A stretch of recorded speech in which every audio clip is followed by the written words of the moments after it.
오늘은 관계부사에 대해서 설명을 드리겠습니다. 관계부사는 조금 엉뚱한 녀석인데요. 언뜻 보기에는 완전한 문장처럼 보이지만 약간 불안한 무엇이 있는 거예요. 제가 이 예문을 통해서 더 자세히 설명을 드리겠습니다. 명사에서 관계사로 설명할 때 주어 자리, 목적어 자리, 전치사 플러스 명사 자리에서 설명이 가능하다고 했습니다. 그런데 이것이 원어민도 복잡하고 어려운 것 같아요. 그래서 원어민들이 어떤 것을 하냐면 이 전치사를 관계사 앞으로 보내는 그런 식의 표현을 사용하죠. 예를 들어 보겠습니다. I will my friend. 나는 친구를 만날 건데 whom이라는 것은 주어가 방금 사용되어지는 그 명사가 아니라는 거예요. 그 주어하고 틀린다는 겁니다. My friend와 my father가 틀리죠.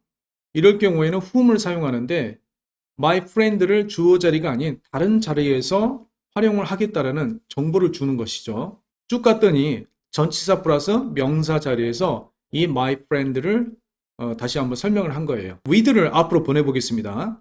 I will my friend with whom my father went to the cinema. 나는 친구를 만날 거예요. 그 친구와 함께 나의 아버지는 갔지요. 극장에. 이런 표현인데요. 그래도 한국식 표현에 있어서도 조금 난 것 같아요. 하지만 약간 어렵죠. 그래서 탄생한 녀석이 있습니다. I know the time. 나는 알아요. 그 시간을. 그 시간에 대해서 설명이 필요하겠죠. which he will arrive at. 그가 도착할 시간인데 at이라는 것은 딱 그 시점이 되겠죠. at을 앞으로 보냈습니다. I know the time at which he will arrive. I know the time at which he will arrive. 이렇게 표현을 할 수가 있겠죠. 이 at which를 한 단어로 표현을 하면 그것이 바로 when이 되는 겁니다. 그래서 탄생한 것이 the time when이 되겠죠. 그런데 이렇게 생략이 되면은 이게 정확한 at인지 in인지 on인지 정확한 정보는 사라지게 됩니다. 두 번째는요. This is the place. 이 장소는 바로 그가 태어난 장소라는 표현인데요.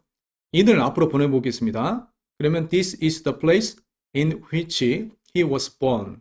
in which를 한 단어로 where가 되는 거죠. This is the place where he was born. 마찬가지로 at인지 in인지 on인지 생략을 하게 되면 정확한 정보는 사라지게 되죠. 세 번째는 this is the reason which he was late for. for를 앞으로 보내보겠습니다. 그러면 for which가 되겠죠. for which를 다른 단어로 why가 되는 겁니다. This is the reason why he was late. 네 번째는 I love the way which she is happy in. I love the way in을 앞으로 보내면 in which가 되는데 이것은 in which는 how가 되는 거죠. I love the way how he is happy. 여기서도 사용의 원칙이 있는데 통일은 했으나 서로 같이 쓰기는 서로 싫어합니다. The time when 중에서 둘 중에 하나는 일반적으로 생략을 하죠. The place where에서도 하나는 생략을 합니다. The reason why에서도 하나는 생략을 하게 돼 있어요. 그런데 반드시 생략을 해야 되는 것은 the way how입니다. 이 두 녀석은 같이 쓰이지 않죠.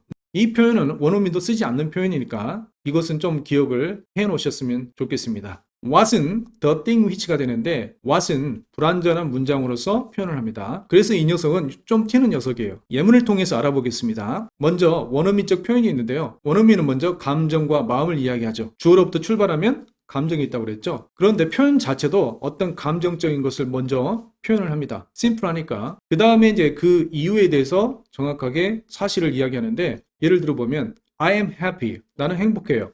Because she loved me. 그녀가 나를 사랑해서. 이런 것이 원어민적인 표현이라는 겁니다. 한국말은요. Because she loved me, I'm happy. 이렇게 표현을 하죠. 먼저 이유에 대해서 설명을 하고 그 다음에 자기의 감정을 나타냅니다. 원어민과 정반대적인 표현을 하죠. 실전 문장에서는 나는 이해를 못하겠어. 감정을 먼저 이야기하죠.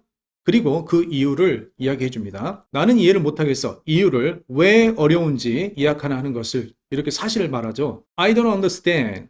주어가 있고요. 동사가 don't understand. Y가 왔죠. 사이에 the reason이 생략된 겁니다. 그래서 Y부터 appointment까지가 바로 목적어라는 거죠. I don't understand the reason for which 문장에서 for which가 Y가 되는 거죠. 그래서 둘 중에 하나를 생략하고 이런 문장이 나옵니다. 결국은 주어, 동사, 목적어 이런 형태를 띨 수밖에 없는 거죠. 한 가지 더. It is so difficult to confirm appointment. 여기서도 마찬가지로 감정을 먼저 이야기하겠죠. It is so difficult. 아주 어렵다는 거죠. To confirm appointment. 주어가 있고 동사가 있고 어떤 상태가 나타났죠. 그런데 하나의 더 문장이 있는 것처럼 보입니다. 이것은 명사죠.